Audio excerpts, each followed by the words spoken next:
Hi buddies, இன்னைக்கு பார்க்கக்கூடிய உண்மை சம்பவம் தமிழ்நாட்டினுடைய மயிலாடுதுறை மாவட்டத்திலிருந்து மாயவரம்ன்ற பகுதியில் ஒரு கருவாடு விற்கக்கூடிய வியாபாரிக்கும் அவருடைய மனைவிக்கும் துஷ்டான்மாவால் ஏற்பட்ட அதிபயங்கர அமானுஷ நிகழ்வை தாங்க முழுமையாக பார்க்க போகிறோம். இன்றைய காணொலியும் கொஞ்சம் கூட திகிலும் அமானுஷமும் குறையாமல் நீங்கள் அப்படியே எதிர்பார்க்கலாங்க.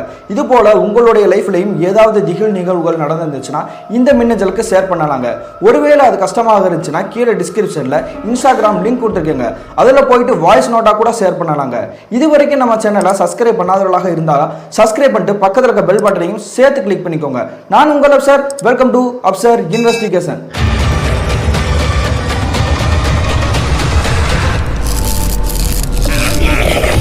நான் ஏற்கனவே சொன்ன மாதிரி தமிழ்நாட்டினுடைய மயிலாடுதுறை மாவட்டத்திலிருந்து மாயவரம்ன்ற பகுதியில் கிட்டத்தட்ட 1995 காலகட்டத்தில் நடந்த சம்பவம் தாங்க இந்த சம்பவம். இந்த சம்பவத்தை நமக்கு மின்னஞ்சல் மூலியமாக அனுப்பியது ரேவதி அப்படின்றவங்க தாங்க. இது இவங்களுக்கு நடந்துச்சான்னு பார்த்தீங்கன்னா இல்லைங்க, இவங்களுடைய அப்பாவுக்கும் அம்மாவுக்கும் நடந்ததாங்க இந்த சம்பவம். அப்படி என்னாச்சுன்னு பார்த்தீங்கன்னா கிட்டத்தட்ட 1995 காலகட்டத்தில் இந்த மின்னஞ்சலை அனுப்பிய ரேவதி இருக்காங்க இல்லையா, அவங்களுக்கு ஒரு 3 வயது இருந்திருக்குங்க. அந்த சமயத்தில் இவங்களுடைய குடும்பத்தை பற்றி சொல்லணும்னா பொருளாதாரத்தில் கீழ்தங்கி உள்ளவங்க தாங்க சொல்லணும். இவங்களுடைய அப்பாவின் பெயர் கருணாங்க, இவங்களுடைய அம்மாவின் பெயர் சுமதி. இந்த சுமதியின் அப்பாவின் தொழில் என்னன்னு பார்த்தீங்கன்னா மயிலாடுதுறை மாவட்டத்தில் குறிப்பிட்ட தூரத்தில் இருக்கக்கூடிய ஒரு சந்தையில் கருவாடுகளை மொத்தமாக வாங்கி அதை சுற்றுவட்டார பகுதியில் இருக்கக்கூடிய கிராமங்களுக்கு வந்து சைக்கிளை கொண்டு போய் விற்பனை செய்வாருங்க. இந்த வேலையை பொறுத்தவரை அதிகாலையில் ஒரு 6 மணிக்கு கிளம்பினார் அப்படின்னா மாலையில் ஒரு 6 மணி 7 மணி தாங்க வீட்டுக்கு வந்து சேவார். அதே மாதிரி தாங்க ஒரு நாள் தோராயமாக என்ன பண்ணுறாருன்னா எப்பயும் பொழுது காலையில் வந்து ஒரு 6 மணிக்கு வேலை கிளம்பிட்டு சாயங்காலம் இந்த பக்கத்தில் இருக்கக்கூடிய ஒரு 3-4 கிராமங்களில் போய் வியாபாரம் பார்த்துட்டு கிளம்பலாம் அப்படின்னு சொல்லி முடிவெடுத்துட்டு இருக்காருங்க. அந்த சமயத்தில் இவர் நினச்சி கூட பார்க்க முடியாத நேரத்தில் வந்து கனமழை அடிச்சு ஊத்துதுங்க. உடனே என்ன பண்ணுறாருன்னா என்னடா அது இப்படி மழை பெஞ்சிருக்குது, கருவாடுலாம் எது நனைஞ்சு நாசமாக போயிடும் அப்படின்னு சொல்லி முடிவெடுத்து பக்கத்தில் ஒரு டீ கடையை வந்து பார்த்து ஒதுங்கி நிற்கிறாருங்க. அப்படி அந்த டீ கடைக்கிட்ட போய்கிட்டு இவர் வந்து மழை நிற்குமா அப்படின்னு சொல்லி பார்த்துட்டு இருந்திருக்காரு. ஆனால் அந்த மழை கொஞ்சம் கூட நிற்கிற மாதிரி தெரியல. உடனே என்ன பண்ணுறாருன்னா அந்த டீ கடைக்காரர் வேற யாரும் கிடையாதுங்க, இந்த கருணாவுடைய நெருங்கிய நண்பர் தான். உடனே அவர் கூப்பிட்டு என்ன சொல்றாருன்னா இந்த கருவாடு பூரா உங்ககிட்டே இருக்கட்டும், கொஞ்ச நேரம் நான் இங்கே மழை நிற்கிதான்னு பார்க்குறேன் அப்படின்னு சொல்லி வெயிட் பண்ணுறாருங்க. ஆனால் இவர் கிட்டத்தட்ட 1 மணி நேரம் வெயிட் பண்ணுறாருங்க. ஆனால் அந்த மழை வந்து அப்படி நிற்கிற மாதிரி தெரியல. உடனே என்னன்னா சட்டுன்னு முடிவு எடுக்கிறான்னு பார்த்தீங்கன்னா இந்த மழை நிற்கிற மாதிரி தெரியல, அதனால கருவாடு பை வந்து இங்கேயே இருக்கட்டும், நம்ம சைக்கிள் எடுத்துட்டு நம்மளுடைய வீட்டுக்கே கிளம்பி போயிடலாம் அப்படின்னு சொல்லிட்டு அந்த டீ கடைக்கார்ட்ட சொல்லிட்டு இவருடைய சைக்கிள் எடுத்துட்டு அப்படி மெல்லமெல்லாம் கிளம்புறாருங்க அடிக்கிற கனமழையில. அப்படி இவருடைய சைக்கிளை எடுத்துட்டு அந்த நடு ரோட்ல அந்த மையப்பகுதி கிராம மையப்பகுதி இருக்கும் இல்லையா, அந்த சாலையில வந்து போயிட்டு இருந்திருக்காருங்க. அப்படி போயிட்டு இருக்கும் பொழுது திடீர்னு இவருக்கு ஒரு பேரெதிர்ச்சிங்க. என்னாச்சுன்னு பார்த்தீங்கன்னா இவருடைய வண்டி போயிட்டு இருக்க இடத்துல இருந்து ஒரு 100 மீட்டர் தள்ளிங்க டமால்னு ஒரு சத்தங்க. என்னடா அது டமால் சத்தம் கேட்குது அப்படின்னு சொல்லிட்டு இந்த இடத்த அப்படி உத்து பார்க்குறாருங்க. அந்த இடத்துல ஒரு கார் வந்து பக்கத்தில் இருக்கக்கூடிய அரச மரத்தில் மோதி ஆக்சிடென்ட் ஆகி விபத்துக்குள்ளாகி நிற்கிதுங்க. உடனே இதை பார்த்துட்டு பேர் தெரிச்சில அப்படி டக்கு நாங்கள் போய் நின்று போய் பார்க்குறாருங்க. என்னடா அது யார் இது இந்த இடத்துல வந்து மோதி கிடக்குறா அப்படின்னு சொல்லிட்டு உத்து பார்க்குறாரு. உள்ளுக்குள்ள ஒரு நபர் இருந்திருக்காரு. அந்த நபரை பார்த்த உடனே தெரிஞ்சிச்சுங்க இவர் வந்து உள்ளூர்கார் கிடையாது வெளியூர்கார் அப்படின்ட்டு. உடனே அந்த நபர் வந்து உயிரோட இருக்காரா அப்படின்னு சொல்லிட்டு இந்த காருக்குள்ள எட்டி பார்க்குறாருங்க. அந்த நபர் என்ன பண்ணிருக்காரு பார்த்தீங்கன்னா ரத்தம் சொட்ட அப்படியே பரிதவிச்சு போய் அப்படியே வந்து உள்ளுக்குள்ள துடிச்சு நின்று இருக்காருங்க. உடனே அந்த நபர் இந்த கருணாவை பார்த்துட்டு என்ன சொல்றாருன்னா என்னை காப்பாத்துங்க தண்ணி கொண்டு வாங்க அப்படின்னு சொல்லிட்டு அவர் வந்து கேட்டுட்டே இருந்திருக்காருங்க. ஆனா அந்த கருணாவுக்கு வந்து சந்தேகங்க என்ன ஆச்சுன்னு பார்த்தீங்கன்னா நம்ம ஏதாவது ஹெல்ப் பண்ண போய் நம்ம நாளை பின்ன வேற எதுவும் பிரச்சனையில வந்து மாட்டிக்கிடுவோம், ஏன்னா உதவி பண்ணா இப்ப காலகட்டத்திலும் சரி அந்த காலகட்டத்திலும் சரி நல்லதுக்கு செய்வோம் அப்படின்னு நம்ம நினைப்போம், ஏதாவது ஒரு தப்பு வந்து நமக்கே வந்து பிரச்சனையா வந்து முடியும், அதனால வந்து ஒரு உதவி செய்ய வேணாம் அப்படின்ற மாதிரி ஒரு யோசனையில இருந்திருக்காருங்க. அந்த சமயத்தில் அந்த காருக்குள்ள உட்காந்துருக்கக்கூடிய அந்த நபர் என்ன சொல்றாருன்னா என்னை உதவி பண்ணுங்க, பக்கத்துல யார்ட்டையா சொல்லுங்க, என்னை காப்பாத்துங்க அப்படின்னு சொல்லிட்டு அவர் வந்து ஓன் அழுதுருக்காருங்க. இதை கேட்டுட்டு இருந்த காரணா கொஞ்சம் கூட யோசிக்கவே இல்லைங்க. என்ன பண்ணியிருக்காருன்னா நம்ம இதுக்கு மேலே இந்த இடத்துல நின்றுக்கிட்டு இருந்தோம்னா பிரச்சனை ஆயிடும்னு சொல்லிட்டு அவருக்கு ஹெல்ப் பண்ணாமல் அப்படியே வந்து பின்னாடி ஒரு 4 அடி எடுத்து வைக்கிறாருங்க. அடுத்த நிமிஷம் இந்த காருக்குள்ள இருக்கக்கூடிய இந்த நபரை வந்து அப்படி பருத வச்சு இறந்தே போயிறாருங்க. இந்த காட்சியை கண்கூட பார்த்துட்டு இருந்த கருணாவுக்கு அப்படியே உசுரே போயிடுச்சுங்க. என்ன பண்றாருன்னா உடனே சைக்கிள் எடுத்துட்டு நம்ம இந்த இடத்துல நின்றோம்னா அதுக்கு மேலே வேற ஏதாவது பிரச்சனை வந்துடும், யாராவது ஏதாவது கேள்வி கேட்பாங்க அப்படின்னு சொல்லிட்டு ஒரு கிராமத்துக்கு எடுத்துட்டு வண்டி எடுத்து கிளம்பி வீட்டுக்கு வந்துறாருங்க. அப்படி வீட்டுக்கு வந்தவர் திக்கும் தெரியாம திசையும் தெரியாத மாதிரி அப்படி திக்கு முடிச்சுட்டு இருந்திருக்காங்க. அவங்களுடைய மனைவி இருக்காங்க இல்லையா சுமதி, அவங்க வந்து கருணாவை பார்த்து என்னையா என்னாச்சு, சைக்கிள் மட்டும் கொண்டு வந்திருக்கா, கருவாடு என்னாச்சு அப்படின்னு கேட்குறாங்க. உடனே இந்த கருணா என்ன சொல்றாருன்னா அது ஒன்றும் இல்லாமா மழை அடிச்சு ஊத்துதுல, அதனால கருவாடு பையன் வந்து நான் வந்து பக்கத்தில் இருக்க டீ கடையில என்னுடைய தெரிஞ்ச ஒரு நண்பர் இருக்காரு, அவர் வீட்டுக்கிட்டே வச்சுட்டேன், அதனால ஒன்றும் பயப்பட தேவையில்லை, நாளைக்கு போனால் எடுத்துக்கலாம் அப்படின்னு சொல்லிட்டு அவர் வந்து வீட்டில் இருக்கக்கூடிய கட்டில வந்து உட்காராருங்க. அப்படி கட்டில உட்கார்ந்ததுக்கு அப்புறமா இவர் வந்து அப்படியே திருன்னு முடிச்சுட்டே இருந்திருக்காருங்க. இதை பார்த்து அவங்களுடைய மனைவி சுமதிக்கு வந்து சந்தேகமே வந்துருச்சு. என்னையா நானும் வந்ததுலேருந்து பார்த்துருக்கேன் ஒரு மாதிரியாவே இருக்கே அப்படின்னு சொன்னோன்னே இந்த கருணா நடந்த எல்லா விஷயத்தையுமே சொல்றாருங்க. ஒருத்தர் இந்த மாதிரி விபத்துக்குள்ளாயிட்டாரு, அவர் வந்து காப்பாத்துன்னு சொல்லி நான் காப்பாற்றாம வந்துட்டேமா அப்படின்ட்டு ஓன் அழுகுறாருங்க. இதை கேட்டால் அவங்களுடைய மனைவி சுமதி என்ன சொல்றாங்கன்னா, அட பாவி மனுஷா, நீ வந்து ஹெல்ப் பண்ணிக்கலாமையா, உசுறு போற நேரத்தில் கூட உதவி பண்ணலன்னா என்னையா மனுஷன் நீ அப்படின்னு சொல்லி சத்தம் போடுறாங்க. இதை கேட்ட கருணா என்ன சொல்றாருன்னா, அந்த சமயத்தில் எனக்கு என்ன பண்ணணும்னு தெரியலமா, நான் பார்த்துக்கிட்டு இருந்தேன், ஹெல்ப் பண்ணலாம் நினைச்சேன், அதுக்குள்ளே அவருடைய உயிர் போயிருச்சு அப்படின்னு சொல்லிட்டு அழுதுகிட்டே பேசுறாருங்க. இதை கேட்ட அவங்களுடைய மனைவி என்ன சொல்றாங்கன்னா, சரி நடந்தது நடந்துருச்சு, இதை பெருசா எடுத்துக்காத, வேற யாரா இருந்தாலுமே இந்த பொசிஷன்ல வந்து அவங்களுடைய காப்பாற்றிருக்க முடியுமா என்னன்னு தெரியல, ஏன்னா அந்த சீரியஸ் அண்ட் கண்டிஷனான அவர் இருந்தாரு, நீ மனசை வந்து திடப்படுத்திக்க அப்படின்னு சொல்லிட்டு அவரை ஆறுதல் படுத்திட்டு அவர் வந்து அந்த கட்டில உட்கார வச்சுட்டு சாப்பாடு கொடுக்குறாங்க. அப்படி இரவு சாப்பாடை சாப்பிட்டுட்டு இவங்க வந்து படுத்து தூங்க ஆரம்பிக்கிறாங்க. அன்றைய இரவு வந்து தோராயமா ஒரு 11 மணி இருந்திருக்கும். இவங்களுடைய வீட்டோட அமைப்பு பற்றி சொல்லணும்னா ஓட்டு வீடு தாங்க, பெரிய வீடுலாம் கிடையாது, ஒரே ஒரு ஹால். அந்த ஹால் பக்கத்துலேயே அந்த கிச்சன் இருக்கும். நிறைய பேருக்கு கிராமத்தில் போயிருந்தீங்கன்னா தெரிஞ்சிருக்கும். சின்ன வீட்டுக்குள்ளேயே அந்த ஹாலுக்கு முன்னாடியே சின்னதாக ஒரு கீழே ஒரு இடுக்கு மாதிரி ரெடி பண்ணி அந்த இடத்துல வந்து கிச்சன் மாதிரி ரெடி பண்ணி வச்சிருப்பாங்க. அப்படி ஒரு அமைப்பில் தாங்க அந்த வீடு கட்டப்பட்டிருக்குது. அந்த வீட்டுக்குள்ளே என்ன இருக்குன்னு பார்த்தீங்கன்னா ஒரு கட்டில் இருந்திருக்குது. அந்த கட்டில வந்து இந்த கருணா, சுமதி மற்றும் அந்த 3 வயது பொண்ணான ரேவதியும் படுத்திருக்காங்க. அப்படி படுத்துருக்கும் பொழுது தோராயமாக ஒரு 11:30 மணி இருந்திருக்குங்க அந்த இரவு நேரம். அந்த நேரத்தில் பார்த்தீங்கன்னா திடீர்னு இவருக்கு யாரோ கொரட்டை விடுற சத்தம் பலமாக கேட்டிருக்குங்க. உடனே அந்த தூக்கத்திலிருந்து முடிச்சா கருணா என்ன பண்றாருன்னா, சுத்தி அவங்களுடைய அந்த மனைவி அவங்களுடைய பிள்ளையை பாக்குறாருங்க. ஒருவேளை இவங்க தான் கொரட்டை விடுறாங்களா அப்படின்ட்டு. அந்த மனைவி அவங்களுடைய குழந்தையை என்ன பண்ணிருக்காங்க பார்த்தீங்கன்னா, இவர் படுத்திருக்க இடத்துல இருந்து அப்படி திரும்பி படுத்திருக்காங்க ஒரு கழிச்சு. உடனே இதை பார்த்துட்டு யாராவது கொரட்டை விடுறா, இவங்க கொரட்டை விடுற மாதிரி தெரியலையே, அது இத்தனை வருஷமா நம்ம இருக்கிறோம், அந்த கொரட்டை சத்தம் கேட்டதே இல்லை அப்படின்னு சொல்லிட்டு அப்படி அதிர்ச்சியில வந்து இப்படி உத்து பார்த்துட்டு இருக்காங்க. அப்படி உத்து பார்த்துட்டு இருந்தவருக்கு மறுபடியும் பேரதிர்ச்சிங்க. என்னாச்சுன்னு பார்த்தீங்கன்னா, அந்த கருணா படுத்திருக்காரு இல்லையா, அவருடைய வயிற்று புறத்துல வந்து யாரோ ஒருத்தவர் கை போட்டு படுத்திருக்க மாதிரி தெரியுதுங்க. என்னடா அது, 2 பேருமே திரும்பி படுத்திருக்காங்க, அப்ப என்னுடைய வயிற்றுல கை போட்டு படுத்திருக்கிறது யாரு அப்படின்னு சொல்லிட்டு அந்த கையை வந்து உத்து பார்த்திருக்காரு. அப்படியே ரத்தம் சொட்டா ஒரு மாதிரி ஒரு விகாரமான ஒரு தோட்டத்தோட ஒரு கை அவருடைய வயிற்று பகுதியில் வந்து இருந்திருக்குங்க. இதை பார்த்து இந்த கருணாக்கு அப்படியே புல்லரிச்சு போச்சுங்க. யாரா அது இந்த நேரத்தில் நம்ம மேல படுத்திருக்கா அப்படின்னு சொல்லிட்டு அதிர்ச்சியில வந்து என்ன பண்றாருன்னா, அப்படியே அந்த கை எங்க இருந்து வருது அப்படின்னு சொல்லிட்டு இப்படி கீழே குனிஞ்சு பார்த்திருக்காங்க. அந்த கட்டிலுக்கு கீழே அப்படியே கட்டிலுக்கு கீழே மெல்ல மெல்லமா அப்படியே வந்து குனிஞ்சு பார்க்க அடுத்த நிமிஷமே ஒரு தூக்கி வாரி போட்டுருச்சுங்க. என்னாச்சுன்னு பார்த்தீங்கன்னா, அந்த கை இருக்கு இல்லையா, அந்த கை அப்படியே லப்பர் மாதிரி அப்படியே கை இந்த கட்டியில இருந்து அப்படி கீழே அப்படியே சுருண்டு போய் உள்ளுக்குள்ள போய் அடங்கியிருக்குங்க. இதை பார்த்து அவர் உள்ளுக்குள்ள அப்படி எட்டி பார்க்குறாருங்க. அந்த இடத்துல வந்து ஒரு விகாரமான தோற்றத்தோட கரிய உருவம் கருகருன்னு படுத்து கிடக்குது. அந்த தோற்றம் வந்து ஒரு கண்களுக்கு வந்து சரியா புலப்படலைங்க. அப்படி ஏதோ ஒன்று மங்கலான முறையில் வந்து தெரிஞ்சிருக்கு. ஆனால் அந்த முகத்தோற்றத்தை நல்லா உத்து பார்க்குறாருங்க. அந்த உத்து பார்த்த அந்த முகத்தோற்றம் வேறு யாரும் கிடையாதுங்க, விபத்துக்குள்ளாரினார் இல்லையா ஒரு நபர், அதே நபர் தாங்க. அப்படியே அந்த ரத்தம் சொட்ட அந்த இடத்துல வந்து கரிய உருவமாக வந்து இவருடைய முகத்தோற்றம் வந்து இவருக்கு நல்லாவே பளிச்சுன்னு தெரிஞ்சுங்க. இதை பார்த்த அடுத்த நிமிஷமே கர்ணன் என்ன யோசிக்கணும்னு தெரியாம டக்குன்னு அப்படியே தூக்கி போட்ட மாதிரி எந்திரிச்சு ஐயோ அப்படின்னு கத்திருக்காருங்க. இந்த சத்தத்தை கேட்டதுக்கப்புறம் அவங்களுடைய பக்கத்தில் இருக்கக்கூடிய மனைவி மற்றும் இந்த 3 வயதில் இருக்கக்கூடிய ரேவதியும் டக்குன்னு முடிச்சிடாங்க. முடிச்சுட்டு அந்த ரேவதிக்கு வந்து இந்த சின்ன பிள்ளை தானே, 3 வயது தானே, அதுக்கு என்ன தெரிய போகுது, உடனே ஐயோ ஐயோ அப்படின்னு சொல்லிட்டு அதுவும் கத்த ஆரம்பிச்சிருச்சுங்க. இதை பார்த்துட்டு அவங்களுடைய மனைவி அவங்களுடைய கணவரை பார்த்து இப்படி திட்ட ஆரம்பிச்சிட்டாங்க. ஏன் அப்படி நடராத்தில் வந்து சத்தம் போட்டு இப்படி குழந்தைய பயமுறுத்திட்டு இருக்கிற, கெட்ட கனவு எதுவும் கண்டியா அப்படின்னு கேட்குறாங்க. உடனே அவங்களுடைய கணவர் வந்து சமாளிக்கிறாருங்க. அதெல்லாம் ஒன்றும் கிடையாது, நான் பயந்துட்டேன், வேற ஒன்றும் கிடையாது, கெட்ட கனவு அந்த மாதிரி தான் தெரிஞ்சு, வேற ஒன்றும் கிடையாது அப்படின்னு சொல்லிட்டு அவங்க எல்லாத்தையுமே ஆறுதல் படுத்திட்டு அதே இடத்துலையும் தூங்க ஆரம்பிக்கிறாங்க. அதன் பிறகு வந்து இந்த கருணா அப்படின்றவர் வந்து தூங்கவே இல்லை. அப்படியே முடிச்சுட்டே இருந்து இவங்களுடைய குலசாமியை வந்து வேண்டிக்கிட்டே இருந்திருக்காங்க. அப்படியே வந்து அன்றைய இரவு முடிஞ்சிருது. மறுநாள் காலையில் விடிஞ்சதுக்கப்புறம் இந்த கருணா வந்து முழிச்சு எந்திரிக்கவே இல்லைங்க, டீ குடிக்கிற கூட எந்திரிக்கல. உடனே சந்தேகப்பட்ட அவங்க மனைவி வந்து கருணா கிட்ட நெருங்கி போய் என்ன யார் தூங்கிட்டு இருக்கா அப்படின்னு சொல்லிட்டு அவங்களுடைய கண்ணத்தை வந்து இப்படி தொட்டு பார்க்குறாங்க. அந்த கருணான்ற அவருக்கு வந்து பெரிய காய்ச்சல் பயங்கரமாக அடிச்சிருக்குது. என்னையாவது இவ்வளோ காய்ச்சல் அடிச்சிட்டு இருக்க, நீ பாட தூங்கிட்டு இருக்க, ஏதாவது சொல்ல வேண்டியதானே, மருத்துவமனைக்கு ஏதாவது கூட்டிட்டு போகலாம்ல அப்படின்னு சொல்லி கேட்குறாங்க. ஆனால் இந்த கருணான்றவர் வந்து அதெல்லாம் என்னால் காய்ச்சல் இருக்குமா, என்னால் வெளியெல்லாம் வர முடியாது, இன்னைக்கு டீ போட்டு கொடு, நான் குடிச்சிட்டு கொஞ்சம் ரெஸ்ட் எடுக்கிறேன், அதுக்கப்புறம் நான் முடிச்சிடு அப்படின்னு இருக்காருங்க. அப்படி சொன்னதுக்கப்புறம் அவங்களுடைய மனைவி சுமதி என்ன பண்ணுறாங்கன்னா, கொஞ்சம் நேரம் வெயிட் பண்ணி பார்க்குறாங்க, டீ கொடுத்து பார்க்குறாங்க. ஆனால் இவருடைய காய்ச்சல் வந்து குணமாகிற மாதிரி தெரியல. உடனே என்ன பண்ணுறாங்கன்னா, அவங்களுக்கு தெரிஞ்ச சித்த மருத்துவத்தை வந்து ட்ரை பண்ணுறாங்க. அப்படி ட்ரை பண்ணியுமே வந்து இந்த கருணான்றவருக்கு வந்து அன்றைய இரவு வரைக்குமே காய்ச்சல் குணமாகவே இல்லை. உடனே இந்த கருணாவோட மனைவி சுமதி என்ன பண்றாங்கன்னா, இதுக்கு மேல இந்த பிரச்சனையை விட்டுறக்கூடாது, இல்லைன்னா காய்ச்சல் எதுவும் வீரியம் அடைஞ்சிடும் அப்படின்னு சொல்லி முடிவெடுத்து பக்கத்தில் இருக்கக்கூடிய மருத்துவமனைக்கு கூட்டிட்டு போறாங்க. அப்படி மருத்துவமனைக்கு கூட்டிட்டு போய் டாக்டர் கிட்ட நடந்த எல்லா விஷயத்தையும் சொல்லிட்டு உங்களுக்கு காய்ச்சல் அடிக்குது என்னன்னு பாருங்க அப்படின்னு சொல்றாங்க. அப்படி பார்த்தது பிறகு இவருக்கு வந்து 2 ஊசி போட்டுறாங்க. ஊசி போட்டுட்டு மாத்திரை மருந்தெல்லாம் கொடுத்து இவர் வந்து வீட்டுக்கு அனுப்பிச்சு வச்சுறாங்க.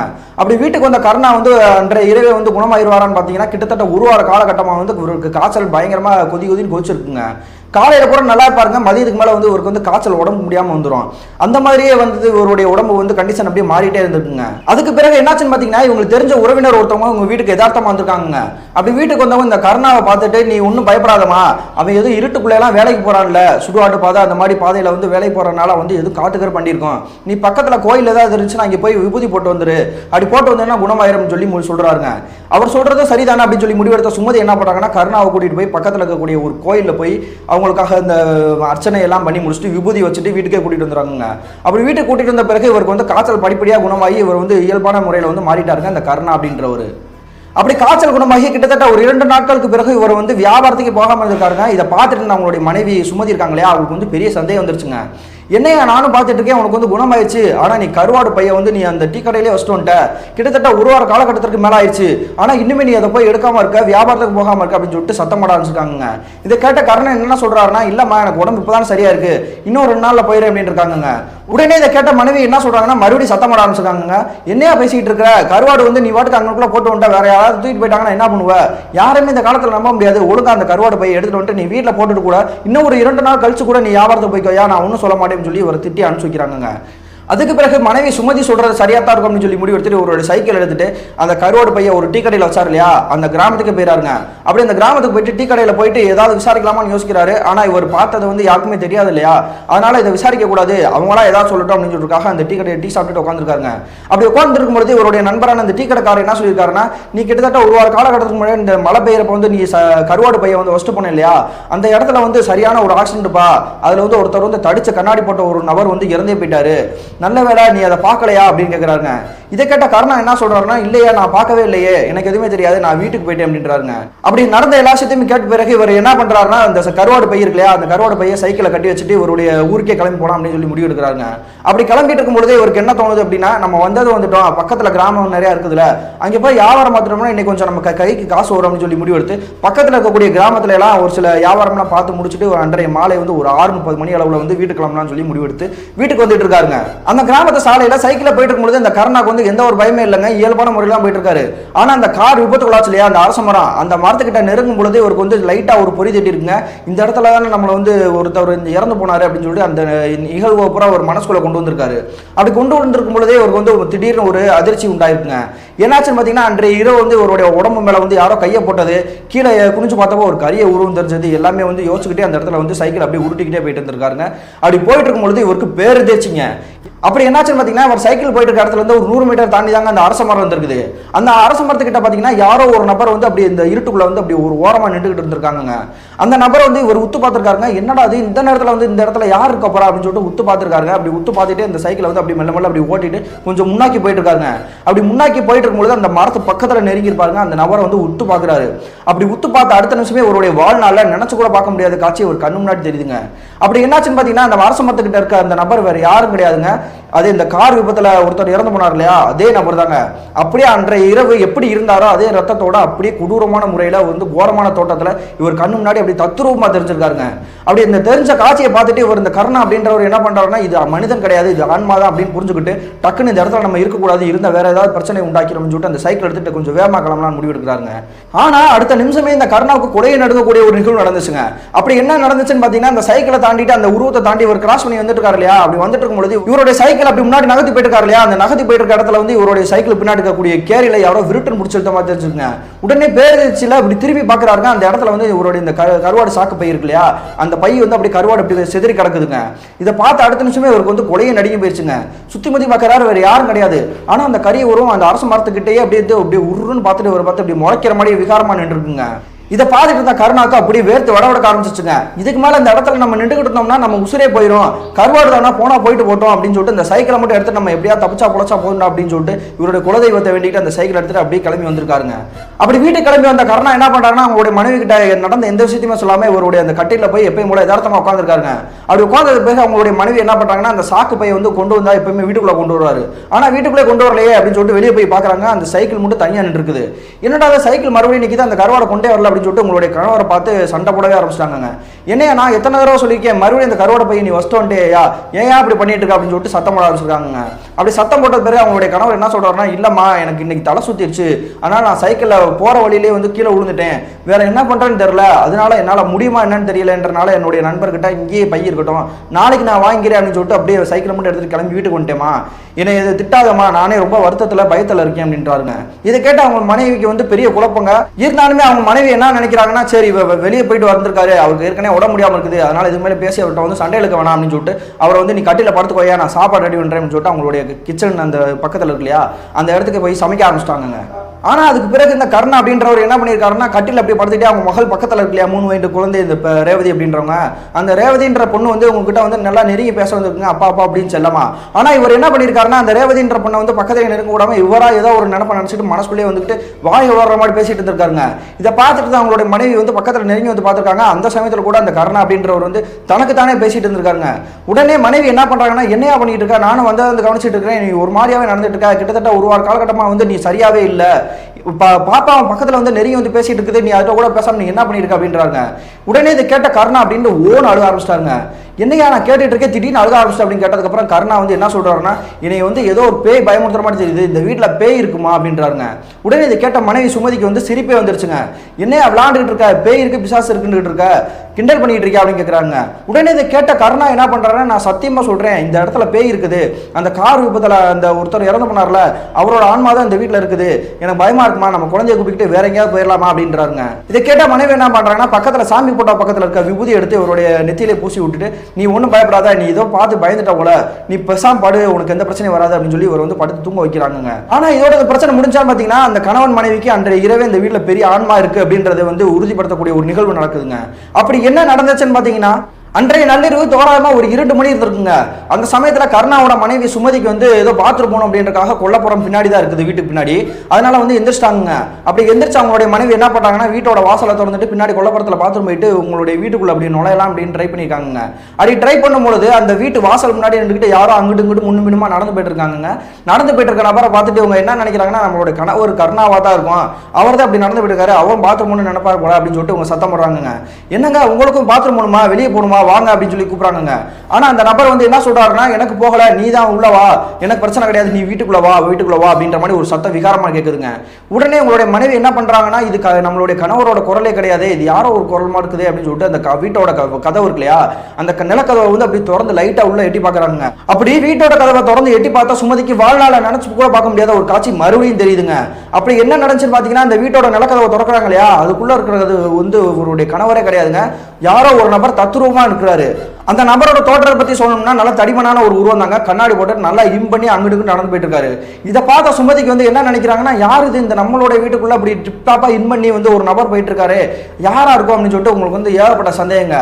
அந்த சந்தேகத்தை தீர்த்துக்கலாம் அப்படின்னு சொல்லிட்டு அந்த வீட்டுக்குள்ள வந்து இப்படி நுழைஞ்சு போயிருக்காங்க. நுழைஞ்சு பார்த்த அடுத்த நிமிஷமே உங்களுக்கு வந்து பேருதிர்ச்சிங்க. என்னாச்சுன்னு பாத்தீங்கன்னா அந்த நபர் அங்கிட்டு இங்கிட்டு நடந்து போயிட்டு இருந்தாரு, அந்த நபர் வந்து அந்த அடுத்த செகண்ட் அந்த இடத்துல வந்து இல்லைங்க, யாருமே காணா, அப்படியே டிசப்பியர் ஆன மாதிரி மறைஞ்சு போயிட்டாரு போல. உடனே பக்கத்துல அவங்களுடைய கணவர் அவங்களுடைய பிள்ளை படுத்துருக்காங்க இல்லையா அவங்களுடைய பக்கத்துல போய் நெருங்கி போயிட்டு டக்குன்னு போய் எழுப்பியிருக்காங்க. எழுப்பின அடுத்த நிமிஷமே அவங்களுடைய கணவர் கர்ணா என்ன பண்றாருன்னா என்னம்மா இந்த நேரத்துல வந்து எழுப்பிட்டு இருக்க, தூக்கம் எது வரலையா அப்படின்னு கேட்கறாங்க. உடனே இதை கேட்ட மனைவி சுமதிக்கு வந்து கோவமே வந்துருச்சுங்க. என்னையா பண்ணி வச்சிருக்கிற, நீ என்னமோ பண்ணி இழுத்துட்டு வந்துட்ட, இந்த வீட்டுக்குள்ள ஏதோ நடக்குது, ஏதோ ஆன்மா இருக்கும் போல, நீ சொன்னது உண்மைதாயா, பேய் இருக்கு போலயா அப்படின்றாங்க. இதை கேட்ட அவங்க கணவர் என்ன சொல்றாங்கன்னா நான் தாமா அதைத்தாமா முன்னாடி சொல்லிட்டு இருக்கேன், நீ பார்த்த அந்த நபர் வந்து எப்படி இருந்தாரு, உனக்கு ஏதாவது முகத்தோற்றம் ஏதாவது பாத்தியா அப்படின்னு கேட்கறாங்க. உடனே சமூதி என்ன சொல்றாங்கன்னா அந்த ஆள் வந்து தடிமனான உருவத்தோட கண்ணாடி போட்டுட்டு நல்லா இன் பண்ணி நீட்டா இருந்தாரியா, வீட்டுக்குள்ள அங்கிட்டு இங்கிட்டு போயிட்டு இருக்காரு, நான் உள்ள வந்து நுழைஞ்சு அடுத்த நிமிஷமே ஆளே காணோம், இந்த காட்சியை பார்த்ததுக்கு அப்புறம் எனக்கு பயமா இருக்கியா, என்னையா நடக்குது, நீ வாயை திறந்து சொல்லியா அப்படின்னு கேட்கறாங்க. இதை கேட்ட கர்ணா என்ன பண்றாருன்னா அதே உருவத்தை தான் நான் பார்த்தேன், அந்த இடத்துல விபத்தான அதே நபர் தான் இந்த இடத்துல இருக்காரு அப்படின்னு சொன்னோடனே சுமதி என்ன சொல்றாங்கன்னா அவர் எதுக்கே உனே வந்து ஆன்மாவை வந்து பயமுறுத்திட்டு இருக்காரு, நீ வேற எதுவும் பண்ணியா, வாயை திறந்து சொல்லியா அப்படின்றாங்க. அப்படி இவங்க 2 பேருமே மாறி மாறி பேசிட்டு இருக்கும்போதே யாரோ ஒரு நபர் வந்து ஒரு குரல்ல வந்து பேசுற மாதிரி ஒரு சத்தம் வந்து விகாரமா கேக்குதுங்க. அப்படி அந்த சத்தம் என்ன அப்படின்னு சொல்லிட்டு இவங்க 2 பேருமே அப்படி பேசுறத நிப்பாட்டி சைலண்டா கேட்கறாங்க. அந்த ஒரு கார்ல விபத்தானார் இல்லையா அதே நபரோட சத்தம் தாங்க, காப்பாத்துங்க காப்பாத்துங்க, தண்ணி தவிக்குது, என்னை காப்பாத்துங்க, என்னை விட்டுறாதீங்க அப்படின்ற மாதிரி ஒரு விகாரமான சத்தம் தான் கேட்குதுங்க.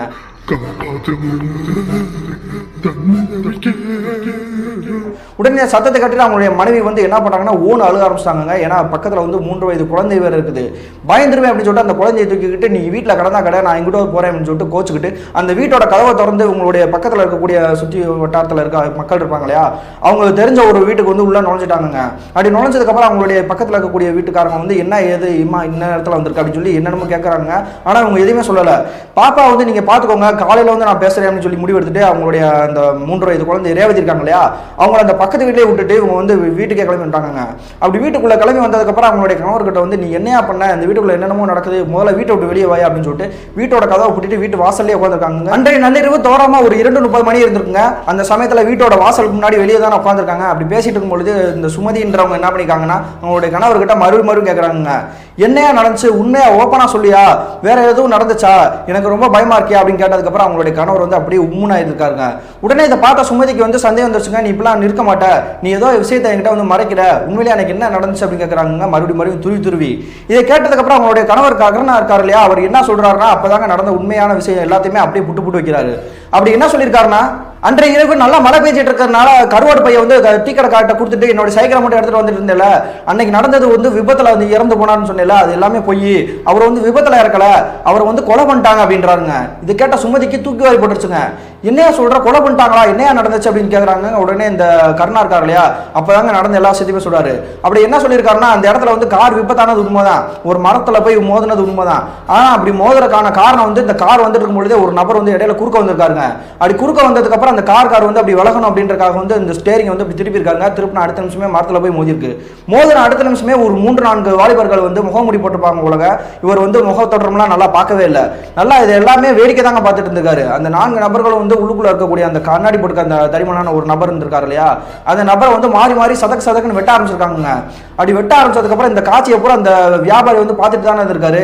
உடனே உள்ள இருக்கக்கூடிய அந்த நபர் வந்து என்ன சொல்லியிருக்காருன்னா, என்னை காப்பாத்துங்க, இப்படி நடக்குது, இந்த மாதிரி செயல் நடந்துட்டு இருக்குது அப்படின்னு சொல்லிட்டு பக்கத்தில் இருக்கக்கூடிய எல்லா மக்கள்கிட்ட வந்து சொல்லுங்க, என்னை காப்பாத்துங்க, என்னை விட்டுறாதீங்க அப்படின்னு கேட்டிருக்காருங்க. இதை கேட்ட அந்த வியாபாரி என்ன பண்றாருன்னா, கருணா இருக்காரு இல்லையா, அவர் என்ன பண்றாருன்னா எதுவுமே பதிலே சொல்லாம அவரோட இப்படி நின்றுட்டு இருக்காருங்க. அந்த 4 முகமூடி போட்ட வாலிபர்கள் பூரா இந்த கருணா கிட்ட நெருங்கி வந்திருக்காங்க. அப்படி நெருங்கி வந்தவங்க என்ன சொல்றாங்கன்னா, இங்க நடந்ததை யார்ட்டையுமே எதுவுமே சொல்லக்கூடாது, அப்படி சொன்னேன்னா உன் குடும்பத்தை நான் வந்து வேரோட அழிச்சிருவேன், வீட்டுக்கே தேடி வந்து எல்லாத்தையுமே கொன்னே போட்டுருவோம் அப்படின்னு சொல்லி மிரட்டுறாங்க. அப்படி அந்த 4 முகமூடி போட்ட வாலிபர்களும் இவரை மிரட்டினதுக்கு அப்புறம் இவர் என்ன பண்றாருன்னா, நான் எதுவுமே எனக்கு தெரியாது, நான் யார்ட்டையும் சொல்ல மாட்டேன் அப்படின்னு சொல்லிட்டு அப்படி உளறிக்கிட்டே அவர் வந்து அப்படி ஒரு 4 அடி எடுத்து இப்படி பின்னாடி வந்துட்டு இருக்காருங்க.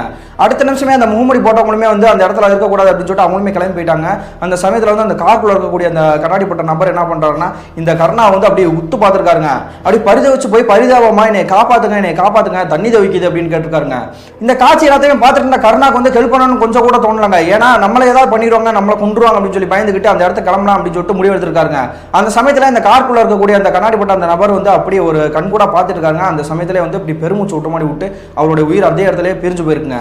இதை பார்த்துட்டு இருந்த கருணா நம்ம இதுக்கு மேலே இந்த இடத்துல நிற்க கூடாது அப்படின்னு சொன்னனாலதான் அந்த இடத்த விட்டு இவருடைய வீட்டுக்கே கிளம்பி வந்திருக்காருங்க. இப்படி நடந்த எல்லா விஷயத்தையுமே அவங்களுடைய மனைவி சுமதி கிட்ட சொன்னது பிறகு அந்த சுமதி அப்படின்றவங்களுக்கு வந்து அப்படி வேர்த்து விட ஆரம்பிச்சிருச்சுங்க. உடனே என்ன சொல்றாங்கன்னா, மறுபடியும் இவரத்தாங்க சத்தம் போடுறாங்க. என்னையா இவ்வளவு பெரிய மனுஷன் வந்து உன்ட்ட உதவி கேட்டுட்டு இருக்காரு, உயிருக்கு போகக்கூடிய அந்த நிலையில வந்து கேட்டுட்டு இருக்காரு, நீ இப்படி பாட்டுக்கு வேடிக்கை பார்த்துட்டு இருந்திருக்கியா, பக்கத்துல நீ நினைச்சிருந்தா ஒரு 4 பேரை கூப்பிட்டுருந்தாலே அவரை வந்து உயிருக்கு போயிருக்காதையா, உன்னால காப்பாற்ற முடிஞ்சுக்குமையா, ஏயா இப்படி பண்ண அப்படின்னு சொல்லிட்டு இப்படி ஓன் அழுகுறாங்க. அவரை போட்டு அடிச்சுக்கிட்டே உடனே அவங்களுடைய கணவர் கருணா என்ன பண்றாருன்னா, அந்த சமயத்துல வந்து எனக்கு என்ன பண்ணணும்னு தெரியலமா, பயத்துல வந்து நான் என்ன பண்ண தெரியாம தான் வண்டி எடுத்து நான் கிளம்பி வந்துட்டேன், என்னை மன்னிச்சுக்கோமா அப்படின்றாங்க. உடனே 2 பேருமே வந்து இப்படி பேசிட்டு இருக்கும்பொழுதே அவங்களுடைய மனைவி என்ன சொல்றாங்கன்னா, எனக்கு என்னமோ அந்த ஆன்மா வந்து உன்னை விடாதுன்னு தான் தோணுது, நம்மளோட குடும்பத்தையே வந்து அது டார்கெட் பண்ணிருச்சு அப்படின்னு சொல்ற மாதிரி தான் நான் நினைக்கிறேன்னு சொல்லி முடிவெடுத்து அவங்க 2 பேருமே பேசிட்டு இருக்காங்க. அப்படி என்ற இரவு புறமே விடிய இவங்க பேசிக்கிட்டே 2 முடிச்சுட்டு தான் கலந்துருக்காங்க. மறுநாள் காலையில் என்ன பண்ணாங்கன்னா, பக்கத்து வீட்டில் இருக்கக்கூடிய அந்த குலதெய்வ வந்து நீங்க பத்திரமா பார்த்துக்கோங்க, நாங்கள் கோயிலுக்கு போயிட்டு வந்துடும் அப்படின்னு சொல்லி முடிவெடுத்து உங்களுடைய குலதெய்வ கோயிலான தங்கமுனீஸ்வரர் கோயில் தாங்க. அப்படி அந்த தங்கமுனீஸ்வரர் கோயிலுக்கு போயிட்டு உங்களுடைய அந்த பூசாரி இருக்காரு இல்லையா, அந்த பூசாரி கிட்ட நடந்த எல்லா விஷயத்தையுமே ஒண்ணு விடாம அப்படி சொல்றாங்க. அப்படி நடந்த எல்லா விஷயத்தையுமே கேட்ட தங்கமுனீஸ்வரர் கோயிலோட பூசாரி என்ன பண்றாருன்னா, ரிச்சுவல் ஸ்டடி பண்ற மாதிரி உங்களை பூரா ஒரு சுத்து வட்டார மாதிரி ஒரு வட்டம் போட்டு அதை உட்கார வைக்கிறாங்க. அப்படி உட்கார வச்சதுக்கு பிறகு சில மணி நேரத்திலேயே அவருக்கு வந்து அருள் வந்துருச்சுங்க. அருள் வந்ததுக்கு பிறகு இந்த கருணா இருக்காரு இல்லையா, அந்த கருணா வந்து உத்து பார்த்துக்கிட்டே வந்து யார் நீ பேச ஆரம்பிச்சிருக்காருங்க. ஆனா அந்த கருணா அப்படின்றவருடைய உடம்புல வந்து அந்த ஆன்மா இறங்கவே இல்லைங்க. மறுபடியும் இவர் வந்து அப்படியே விகாரமான தோற்றத்தில் அப்படி பல்ல கடிச்சிட்டு கண்கள் சவக்க அந்த பூசாரி வந்து மறுபடியும் ஆக்கர்ஷமான தோற்றத்தில் வந்து பேச ஆரம்பிச்சிருக்காங்க. அடுத்த நிமிஷமே அவருடைய உடம்புல வந்து அந்த ஆன்மா இறங்கிருச்சு போல. இதை பார்த்துட்டு அவங்க மனைவிக்கு வந்து அப்படியே திக்குன்னு ஆயிடுச்சுங்க. இவ்வளவு நேரம் அந்த ஆன்மா வந்து பொசஸே பண்ணல, திடீர்னு அந்த ஆன்மா வந்து இறங்கிருச்சு அப்படின்னு சொல்லிட்டு உத்து பார்த்துட்டு இருக்காங்க. அடுத்த நிமிஷம் அவர் பேய் ஆடுற மாதிரி ஆட ஆரம்பிச்சிருக்காங்க. உடனே அதுக்கு பிறகு அந்த ஆன்மா வந்து என்ன சொல்லுதுன்னு பார்த்தீங்கன்னா, என்னோட பேரு கதிரேசன், நான் ஒரு பிசினஸ் மேனு, நான் ரொம்ப வசதியா இருக்கக்கூடிய ஒரு ஃபேமிலியில பிறந்தவன் தான், என்னுடைய மனைவி, எனக்கு 2 பிள்ளைகள் இருக்குது, எனக்கு ஒரு தம்பி, அவங்களுக்கு ஒரு மனைவி அப்படின்னு ஏகப்பட்ட குடும்பத்தோட தான் நான் கூட்டு குடும்பமா வாழ்ந்துட்டு இருக்கிறேன். என்னுடைய வாழ்க்கை வந்து ரொம்ப நல்லா போயிட்டு இருந்துச்சு. ஆனா திடீர்னு யார் என்ன கண்ணு போட்டாங்களோ தெரியல, என்னுடைய வாழ்க்கையில பேரடி விழுந்த மாதிரி ஒரு பெரிய பிரச்சனையே வந்துருச்சு அப்படின்றாருங்க. இதை கேட்ட அருள் அந்த பூசாரி என்ன சொல்றாருன்னா, அதுக்கு மேல என்ன நடந்துச்சு நீ ஒழுங்கா சொல்லு அப்படின்னு சொல்றாருங்க. உடனே இந்த ஆன்மா என்ன சொல்லுதுன்னா, நாங்க நல்லா தான் வாழ்ந்துட்டு இருந்தேன், திடீர்னு என்னுடைய மனைவி கூட வந்து என்னுடைய தம்பி கூட பிறந்த தம்பி இருக்காரு இல்லையா, அவருக்கும் அந்த உங்களுடைய மனைவி வந்து ஒரு இல்லீகல் அஃபேர் இருக்குங்க. அதனால இந்த சம்பவம் தெரிஞ்சதுக்கு அப்புறம் அவர் வந்து ரொம்ப வருத்தப்பட்டிருக்காருங்க. வருத்தப்பட்ட பிறகு அவங்களுடைய தம்பி கிட்ட வந்து போய் பேசியிருக்காரு.